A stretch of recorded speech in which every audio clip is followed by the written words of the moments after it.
Hello बच्चों, स्वागत है आपका आपके यूट्यूब चैनल में। आज हम सन 2023 सेट 1 रसायन विज्ञान का पेपर सॉल्व करेंगे। इसमें जो भी प्रश्न में स्टार लगा है वह प्रश्न आपके सिलेबस से हट चुका है। देखिए यहाँ पर पहला क्वेश्चन कह रहा है 10% द्रव्यमान प्रतिशत वाले ग्लूकोज के 200 ग्राम विलयन में ग्लूकोज की मात्रा होगी। हमें ग्लूकोज की मात्रा निकालना है और यहाँ पर दिया है 10% द्रव्यमान प्रतिशत, यानी द्रव्यमान प्रतिशत बराबर विलेय का द्रव्यमान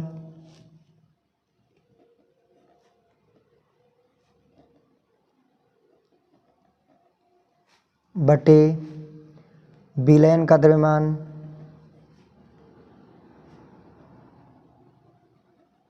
गुणे 100।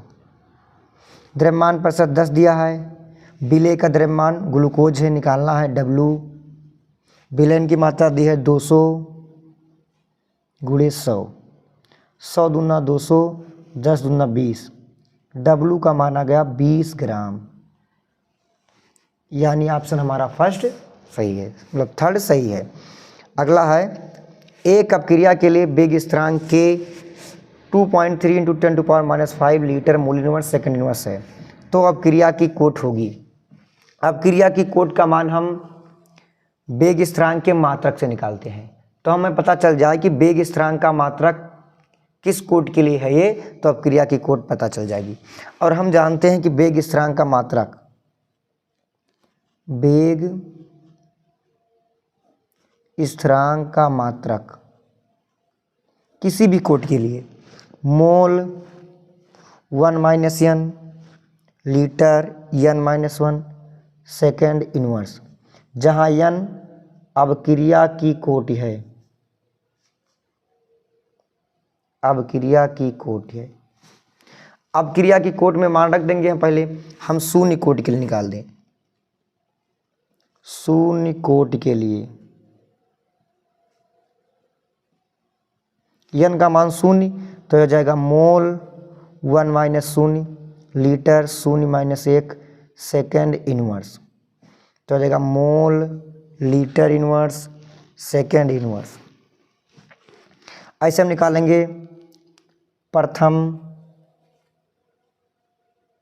कोट के लिए, तो हो जाएगा मोल n का मान 1 - 1 लीटर 1 - 1 सेकेंड इनवर्स। ये जीरो किसी के पावर 0 का मान 1, तो जगह सेकेंड इनवर्स। ऐसे हम निकालेंगे द्वितीय कोट के लिए। द्वितीय कोट के लिए वेग स्थिरांक का मात्रक मोल 1 - n का मान 2, तो 1 - 2 लीटर तो n का मान 2 - 1 सेकेंड इनवर्स, तो जाएगा लीटर 2 - 1 1 लीटर 1 - 2 -1, तो मोल इनवर्स सेकेंड इनवर्स। ऐसे निकाल लेंगे तृतीय कोट के लिए। तृतीय कोट के लिए मोल n का मान 3, तो 1 - 3 लीटर, यहाँ पर n का मान 3 - 1 सेकेंड इनवर्स, तो आ जाएगा मोल -2 लीटर पावर 2 सेकेंड इनवर्स। ये हमारा आ जाएगा। अब हम देखेंगे इसमें क्या दिया है। इसमें दिया है litre mole inverse second inverse, यानी यह litre mole inverse second inverse, तो हमारा ऑप्शन दूसरा वाला है, द्वितीय सही हो जाएगा। और द्वितीय ऑप्शन दिया है इसमें, ऑप्शन नंबर 3। अगला प्रश्न हमारा है क्षारक जो आरएनए में नहीं होता है, तो हम पहले जान लें कि आरएनए और डीएनए में कौन कौन सा क्षारक होता है। आरएनए में होता है क्षारक और डीएनए में, आरएनए में AGCU adenine guanine cytosine uracil, जबकि डीएनए में AGCT एडेनिन ग्वानिन साइटोसिन और थाइमिन। इसमें पूछा कौन नहीं होता है क्षारक आरएनए में। आरएनए में T नहीं होता, यानी थाइमिन। थाइमिन ऑप्शन 3, यानी हमारे इसमें क्या नहीं होता, थाइमिन नहीं होता। अगला क्वेश्चन है कैनिजारो अपक्रिया प्रदर्शित करता है। इसमें से कैनिजारो अपक्रिया कौन से करता है। कैनिजारो ऐसे एल्डिहाइड जिनके पास अल्फा हाइड्रोजन हो वो कैनिजारो अपक्रिया शो करते हैं। ये बेंजोइक अम्ल है, ये टॉलुइन है, ये बेंजल्डिहाइड फार्मिक अम्ल। तो अब बाकी तीनों में एल्डिहाइड है ही नहीं, सिर्फ तीसरे में एल्डिहाइड है, तो तीसरा ऑप्शन सही हो जाएगा। ऐसे हम लिख भी सकते हैं बेंजल्डिहाइड C6H5CHO प्लस NaOH की उपस्थिति में होता है। ये ग्रुप है, इसके बगल में कार्बन है लेकिन इसके पास अल्फा हाइड्रोजन नहीं है। ये दो से इसमें गुणा कर देंगे, एक का अपचयन और एक का ऑक्सीकरण। इसके ऑक्सीकरण से बन जाएगा C6H5COONA प्लस C6H5CH2OH। एक का ऑक्सीकरण और एक का अपचयन, अपचयन से अल्कोहल और ऑक्सीकरण से सोडियम का साल्ट बन जाएगा। अगला क्वेश्चन हमारा है कार्बिल अमीन क्रिया देता है, यानी कार्बिल अमीन कौन सी क्रिया देता है, कार्बिल अमीन इसमें कौन सी क्रिया शो करेगा। कार्बिल अमीन क्रिया जान दें, जब हम इसमें प्राथमिक अमीन की अपक्रिया, तो प्राथमिक अमीन CH3Cl क्लोरोफॉर्म की उपस्थिति में तो CHCl3KOH से करते हैं तो आइसोसाइनाइड बनता है, तो यहाँ CH3NC बन जाएगा, CN की जगह क्या बन जाएगा NC, और एक कोऑर्डिनेशन बॉन्ड बना लेगा प्लस 3KCl प्लस 3H2O। ये प्राथमिक अमीन है, प्राइमरी अमीन, और ये बन गया आइसोसाइनाइड, साइनाइड। ऐसा अमीन CH3NH2 ऐसा अमीन जो एक कार्बन से लगा हो, प्राथमिक अमीन। और कार्बिल अमीन अपक्रिया सिर्फ प्राथमिक अमीन देते हैं।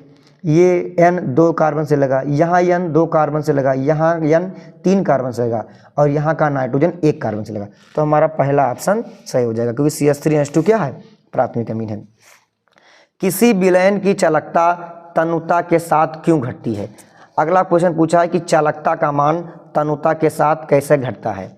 विलयन की हम जानते हैं तनु विलयन और शांत विलयन जान ले। तनु विलयन विलेय और विलायक दोनों मिला के विलयन बनाते हैं। यदि विलेय की मात्रा कम है यानी विलयन हमारा पतला है तो उसे तनु विलयन कहेंगे। यदि विलेय और विलायक में विलेय की मात्रा ज़्यादा है यानी विलयन जो बना वो गाढ़ा है तो उसे शांत विलयन कहेंगे। और जो चालकता होती है वो विलयन की चालकता विलयन की इकाई आयतन में उपस्थित आयनों की संख्या पर निर्भर करती है, और जब विलयन की तनुता बढ़ाएंगे तो इकाई आयतन में उपस्थित आयनों की संख्या घट जाएगी, क्योंकि विलेय की मात्रा भी घट जाएगी। अगला प्रश्न दिया है प्रथम कोट की अपक्रिया, निम्नलिखित अपक्रिया दी हुई है। 310 केल्विन पर N2O5 की प्रारंभिक सांद्रता दी है, तो हम पहले लिख लेंगे जो जो हमें दिया है, तो गिवन दैट यानी दिया है। देखिए हमें क्या क्या दिया, पहले दिया है प्रारंभिक सांद्रता। ये प्रारंभिक सांद्रता को हम लिखते हैं C0 से, तो हम लिख लेंगे प्रारंभिक सांद्रता C0 बराबर 1.24 इंटू 10⁻⁻² मोल प्रति लीटर। जो 30 मिनट के पश्चात, अब T बराबर 30 मिनट, अंतिम सांद्रता इतनी रह जाती है, अंतिम सांद्रता T समय बाद तो CT हो जाएगी 0.20 इंटू 10⁻⁻² मोल प्रति लीटर।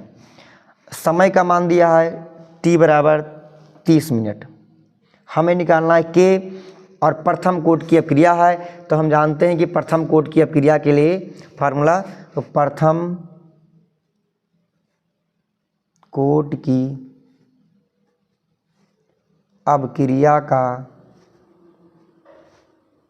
समाकलन समीकरण, ये हमें पता होना चाहिए। ये होता है KT बराबर, K और T यहाँ गुणा है तो यहाँ आएगा भाग करेगा 2.303 अपान, यहाँ T था गुणा मल्टीप्लाई में तो यहाँ आएगा डिवाइड में log C0/CT बेस 10। इसको ऐसे लिखते हैं KT बराबर 2.303 log C0/CT बेस 10। यहाँ पर मल्टीप्लाई में था, यहाँ आया डिवाइड में हो गया। K का मान निकालना है तो K बराबर 2.303, T का मान हम जानते हैं, T का मान है 30 मिनट, log C0 का मान 1.24 इंटू 10⁻⁻², CT का मान 0.20 इंटू 10⁻⁻²।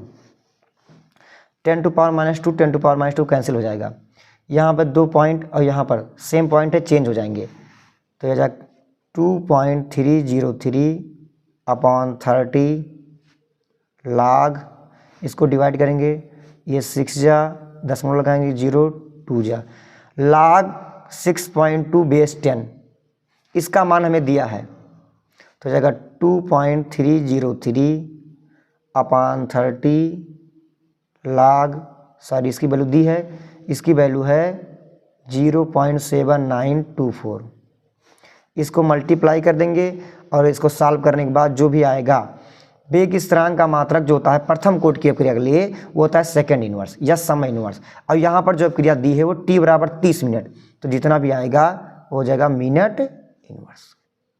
ये आपका हो जाएगा आंसर। नेक्स्ट क्वेश्चन पर हम चलेंगे।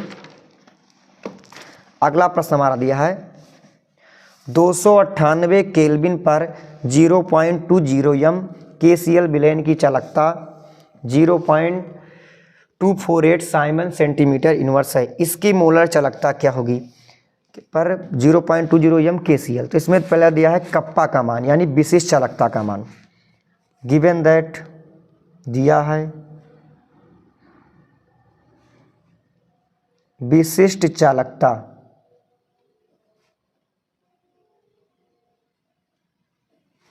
कप्पा बराबर 0.248 साइमन सेंटीमीटर इनवर्स। फिर दिया है आगे इसमें C का मान, कंसंट्रेशन C बराबर 0.20 इसको मोलर चालकता भी कहते हैं या मोलरता या मोलर सांद्रता, सॉरी मोलर सांद्रता।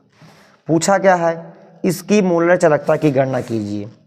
WKT we know that molar चालकता लैम्डा m बराबर कप्पा अपान C गुणे 1000। कप्पा का मान दिया 0.248, C का मान 0.20 इंटू 1000। दशमलव से ये दशमलव कट जाएगा, यहाँ पर 1 0 आ जाएगा, तो आ जाएगा 2 × 2 2 दूनी 4 2 चौक 8, 1 0 बढ़ जाएगा। Simon centimetre square mole inverse.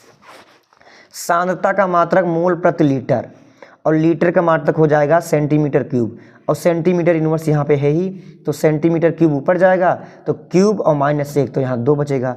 Simon है ही, यहाँ मोल प्रति लीटर यानी मोल ऊपर जाएगा तो मोल इनवर्स, आपका आंसर हो जाएगा। अगला प्रश्न है द्विदंती लिगेंड और उभयदंती लिगेंड से क्या तात्पर्य है, प्रत्येक का एक उदाहरण दीजिए। पहले हम जान लें लिगेंड क्या होता है। उपसहसंयोजक यौगिक में केंद्रीय परमाणु से सीधे उपसहसंयोजक बंध के द्वारा जुड़े परमाणु या परमाणु के समूह को लिगेंड कहते हैं। अब जो लिगेंड उपसहसंयोजक बंध बनाते हैं उनके पास होते हैं डोनर एटम यानी दाता परमाणु। जिसके पास एक डोनर एटम हो एक दंती, द्वि डोनर एटम हो दो दाता परमाणु हो द्विदंती। तो पूछा भी है द्विदंती, तो ऐसे लिगेंड जिनके पास 2 दाता परमाणु होते हैं उन्हें द्विदंती लिगेंड कहते हैं। ये लिगेंड एक समय में दोनों दाता परमाणु द्वारा इलेक्ट्रॉन युग्म प्रदान करके केंद्रीय धातु के साथ 2 उपसहसंयोजक बंध बनाते हैं। तो हम देख लेंगे द्विदंती लिगेंड। इसका एग्जाम्पल भी पूछा है कि द्विदंती लिगेंड का कोई एग्जाम्पल बताओ, तो इसका एग्जाम्पल में देख लेंगे एथिलीन डाइएमीन। एथिलीन का सूत्र CH2 2 एमीन है तो 2 NH2 लगा देंगे।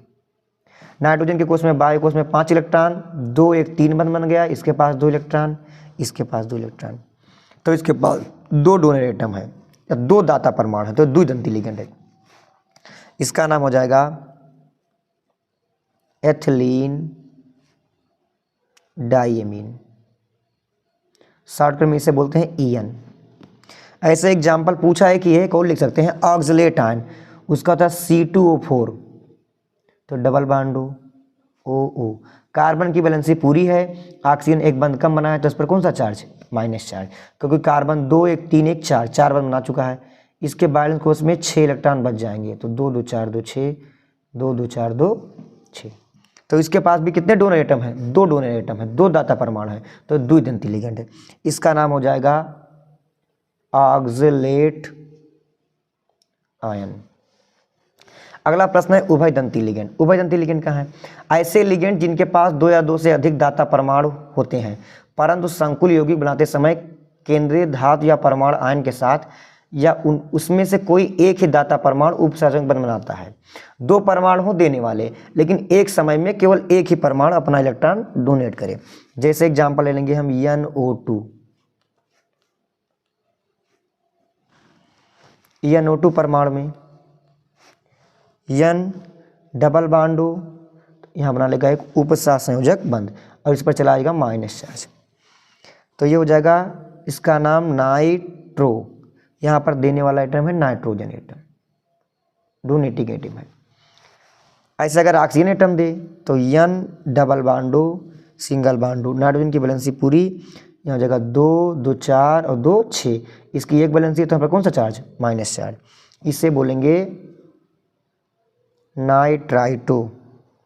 और यहाँ पर ऑक्सीजन डोनेट एटम है वो एटम। नेक्स्ट क्वेश्चन है, नेक्स्ट क्वेश्चन पर जाएंगे हम। डी ग्लूकोज व डी फ्रक्टोज की संरचना में अंतर स्पष्ट कीजिए। पहले हम ग्लूकोज और फ्रक्टोज को जान लें। ग्लूकोज में एल्डिहाइड समूह और फ्रक्टोज में कीटोनिक समूह होता है। और डी का अर्थ क्या है? पहले हम जानें ग्लूकोज का सूत्र C6H12O6, यानी कार्बन की 6 कार्बन की एक सीधी श्रृंखला होती है। इसमें 4 असममित कार्बन, कायल कार्बन, ऐसे कार्बन जिनकी चारों संयुक्ताएं भिन्न भिन्न परमाणु से जुड़ी हुई उसे कायल कार्बन कहते हैं। तो यहाँ पर C डबल बॉन्डो है, ये नहीं होगा। यहाँ CH2 है, 2 H लग गया तो ये समान हो गया, तो बाकी 1 2 3 4 कायल कार्बन इसमें होते हैं। इसमें जो सबसे नीचे वाला कायल कार्बन रहता है असममित कार्बन, उसमें अगर OH राइट साइड है तो इसका नाम D, अगर OH लेफ्ट साइड है, OH या कोई फंक्शनल ग्रुप, कोई क्रियात्मक समूह अगर बाईं तरफ है तो उसे बोलेंगे L, अगर कोई फंक्शनल ग्रुप या क्रियात्मक समूह दाहिनी तरफ है तो उसे बोलेंगे D। तो ये हो गया D, क्योंकि असममित कार्बन सबसे नीचे वाला ये है। ग्लूकोज में दूसरे नंबर का असममित कार्बन पर OH ग्रुप लेफ्ट साइड रहता है, तो होगा D ग्लूकोज। सेम चीज इसमें ये H और ये H टेटू चलावाहिता के कारण, टेटूमेरियम के कारण ऊपर चले जाएंगे, तो यहाँ जाएगा CH2OH और इसकी बैलेंसी 1 1 कम हो जाएगी, तो यहाँ जाएगा डबल बॉन्ड और ये हो जाएगा कीटोन समूह, तो जगह D और इसका नाम फ्रक्टोज, तो D फ्रक्टोज हो गया। अगर संरचना में अंतर ना पूछे, सिंपली अंतर पूछे कि सिंपली इसमें क्या अंतर होता है, तो हम जानते हैं कि ये फलों की शर्करा है, ग्रेप शुगर, और इसे फ्रूट शुगर बोलते हैं। चीनी, इसमें चीनी की मात्रा ज़्यादा रहती है फ्रक्टोज में। ये कम औसत देता है, ये ज़्यादा औसत देता है। लेकिन संरचना पूछा, संरचना में अंतर, तो संरचना में अंतर जाएंगे। इसमें पहले कार्बन पर एल्डिहाइड, इसमें पहले कार्बन पर एल्कोहल, इसमें दूसरे कार्बन पर एल्कोहल, इसमें दूसरे कार्बन पर कीटोन ग्रुप लगा है। इसमें CHO यानी एल्डिहाइड समूह है, इसमें C डबल बॉन्डो CC यानी इसमें कीटोन समूह है। अब इसमें वलय की बात करते हैं कि कितने मेंबर की ये रिंग बनाएगा, तो हम देख लें यहाँ पर लास्ट वाला कार्बन यहाँ पर अटैक करता है, और जैसे अटैक करेगा तो 1 2 3 4 5 और एक ये 6 कार्बन की रिंग बनाएगा, 6 सदस्यीय। यहाँ पर देखिए ये OH यहाँ पर अटैक करेगा तो 1 2 3 4 5, ये 5 कार्बन रिंग बनाता है और ये 6 कार्बन रिंग बनाता है। ये है डी ग्लूकोज और डी फ्रक्टोज की संरचना में अंतर।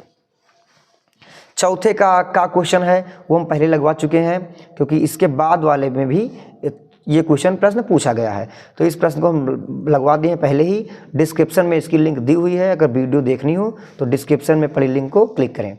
अगला प्रश्न है हमारा, निम्नलिखित पर संक्षिप्त टिप्पणी कीजिए। प्रोटीन की द्वितीयक संरचना, जो प्रोटीन की संरचना होती है उसकी आकृति से संबंधित, तो देखिए लिखा भी है, उसकी आकृति को बताती है, जिसमें पॉलीपेप्टाइड श्रृंखला पाई जाती है।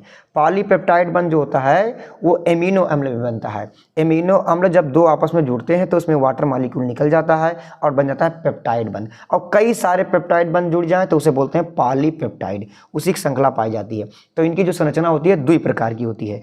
पहला अल्फा हेलिक्स। अब जो अमीनो अम्ल है उसमें C डबल बॉन्डो और NH समूह के मध्य हाइड्रोजन आबंध बन जाता है, जिससे इसकी संरचना दक्षिणावर्ती पेज के समान मुड़ी संरचना बनाती है। ये संरचना कुछ इस प्रकार से होती है, ऐसे मुड़ी हुई, ऐसी संरचना, मुड़ी हुई संरचना। यहाँ पर C डबल बॉन्डो और NH में क्या मतलब हाइड्रोजन आबंध। जैसे इसका एग्जाम्पल है अल्फा केराटिन, जो नाखून और बालों में पाया जाता है। ये 1 नंबर में क्वेश्चन पूछता है कि केराटिन किस में पाया जाता है, या नाखून और बाल में कौन सा प्रोटीन पाया जाता है, तो वो प्रोटीन का नाम है अल्फा केराटिन। अगला है मायोसिन, एक्टिन आदि। ऐसे पढ़ेंगे। दूसरा टाइप बीटा प्लेटेड संरचना। इस श्रृंखला के एक दूसरे के समांतर स्थित होने वाली दशा में दो निकटतम श्रृंखलाओं के मध्य हाइड्रोजन बंध बन जाते हैं, जिन्हें बोलते हैं बीटा प्लेटेड संरचना। तो ये आपकी प्रोटीन की संरचना हुई जो दो प्रकार की पाई जाती है, और मेन प्रोटीन की आकृति द्वितीय संरचना ही बताती है। इस संरचना वाली प्रोटीन मुलायम होती है। अगला प्रश्न है इसमें कि पेप्टाइड बंध क्या है। पेप्टाइड बंध से आप क्या समझते हैं। अब पेप्टाइड बंध अभी हम तुरंत बताएं कि पेप्टाइड बंध क्या होता है। जब दो समान अथवा भिन्न अमीनो अम्ल जल के विलोपन सी डबल बॉन्ड या NH बंध से के द्वारा जुड़ जाते हैं, तो इस बंध को पेप्टाइड बंध कहते हैं। अब अमीनो अम्ल जान लें कि अमीनो अम्ल क्या होता है। ऐसा अमीनो अम्ल जिसमें एक अमीन और एक COOH यानी कार्बोक्सिलिक समूह हो, उसे कहेंगे अमीनो अम्ल। जैसे हम सबसे एग्जाम्पल ले लें, सबसे खास एग्जाम्पल इसमें NH2 CH2 C double bond OH, ये है अमीन। इसमें अमीन समूह भी है और C डबल बॉन्ड OH समूह भी है। अब दो आपस में जुड़ जाएं, अगर यहाँ पर CH2 जोड़ देंगे H, तो ये ग्लाइसिन हो जाएगा, ग्लाइसिन का सूत्र। लेकिन कोई ज़रूरी नहीं है कि यहाँ पर H ही जोड़ दें, यहाँ पर R1 जोड़ देंगे। अब R1 की जगह H जोड़ दें, CH3 जोड़ दें, तो कई सारे अमीन यहाँ पर प्राप्त हो जाएंगे। अगर यहाँ H2 कर देंगे तो सिर्फ ग्लाइसिन प्राप्त होगा। दो को जोड़ना है तो यहाँ भी NH2, तो ये H बाहर जाएगा OH के साथ, और ये CH यहाँ R1 है तो यहाँ हो जाएगा R2 C double bond OH। ये दो अमीन आपस में जुड़ रहे हैं। अब इनसे कौन सा वाटर मॉलिक्यूल बाहर हो जाएगा, वाटर मॉलिक्यूल यानी H2O बाहर यहाँ से, तो यहाँ लिख देंगे -H2O, और ये बना लेगा NH2 CH R1 C double bond O NH CH R2 C double bond OH। ये जो C डबल बॉन्ड OH बंध बना था, यही बंध यहाँ बना, देखिए C double bond O NH, यही बंध कहलाएगा पेप्टाइड बंध। कौन सा बंध, पेप्टाइड बंध। और जो मॉलिक्यूल बना है इसे बोलेंगे डाइपेप्टाइड। एक नंबर में प्रश्न ये भी पूछता है कि अगर डाइपेप्टाइड से पेप्टाइड बंध बन रहा है तो N पेप्टाइड यानी पॉलीपेप्टाइड में कितने पेप्टाइड बंध होंगे। तो जब डाई में पेप्टाइड बंध बना है, ट्राई में 2 बनेगा, टेट्रा में, ट्राई में 2, टेट्रा में 3, तो N यानी पॉली हो जाएंगे तो बनेगा N-1 पेप्टाइड बंध। ये एक नंबर में क्वेश्चन कभी कभी पूछ लेता है। अगला प्रश्न है इसमें मोनोसेक्राइड क्या है। अब हम जानते हैं कि जो कार्बोहाइड्रेट की सबसे छोटी इकाई होती है वो होती है मोनोसेक्राइड। तो जब सबसे छोटी इकाई है तो उसका जल अपघटन करेंगे तो जल अपघटन नहीं होगा, तो वह कार्बोहाइड्रेट जिनका जल अपघटन नहीं होता है उन्हें मोनोसेक्राइड कहते हैं। या भी लिख सकते हैं कि जो सबसे छोटी शुगर की यूनिट होती है उसे कहेंगे मोनोसेक्राइड। इनका सामान्य सूत्र CnH2nOn होता है। यहाँ N का मान 6 रख दें या 5 रख दें, तो ग्लूकोज का सूत्र C6H12O6, यहाँ 6 रख दिए, यहाँ 5 रख दें इनका मान तो हो जाएगा राइबोज C5H10O5। अब हम इसका करा दें हाइड्रोलिसिस, तो C6H12O6 जल अपघटन में H2O जुड़ता है तो H2 जुड़ गया, लेकिन इसका हाइड्रोलिसिस नहीं होता है क्योंकि ये सबसे छोटा शुगर यूनिट है कार्बोहाइड्रेट। अगला निम्नलिखित का कारण बताइए। एनिलीन फ्रीडल क्राफ्ट अपक्रिया प्रदर्शित नहीं करते हैं। सबसे पहले जान जाएं फ्रीडल क्राफ्ट अपक्रिया है क्या। फ्रीडल क्राफ्ट एल्काइलेशन और एसाइलेशन दो होता है। एल्काइलेशन CH3Cl की उपस्थिति में, एसाइलेशन एस्टलीकरण CH3C डबल बॉन्डो Cl की उपस्थिति में होता है, Cl से क्रिया करने पर होता है। इन दोनों की किसके प्रेजेंस में लेते हैं, AlCl3 की उपस्थिति में। अगर किसी की क्रिया AlCl3 की उपस्थिति में CH3Cl के साथ कर रहे हैं तो फ्रीडल क्राफ्ट एल्काइलेशन। अगर हम AlCl3 की उपस्थिति में CH3C डबल बॉन्डो Cl की क्रिया कर रहे हैं तो ये कहलाएगा एसाइलेशन एस्टलीकरण। अब हम क्रिया करा रहे हैं एनिलीन की, तो एनिलीन का स्वभाव, ये लुईस अम्ल है AlCl3, क्योंकि इसके बाइकोस में 3 इलेक्ट्रॉन, 3 में बना लिया तो 2 इलेक्ट्रॉन बच गए, इसके पास अष्टक पूरा करने में 2 इलेक्ट्रॉन की कमी है, तो जिसके पास कमी हो वो अम्ल, लुईस अम्ल, तो ये लुईस अम्ल है। एनिलीन के पास है लोन पेयर, तो ये क्षार स्वभाव का है, ये लुईस क्षार है, और अम्ल क्षार मिलकर क्या बना लेंगे, अम्ल क्षार मिलकर लवण बना लेंगे, तो ये CH3CCl से क्रिया या CH3 डबल बॉन्ड OCl से क्रिया नहीं करेगा, यानी फ्रीडल क्राफ्टअप क्रिया नहीं देगा, ना एल्काइलेशन देगा ना एसाइलेशन देगा।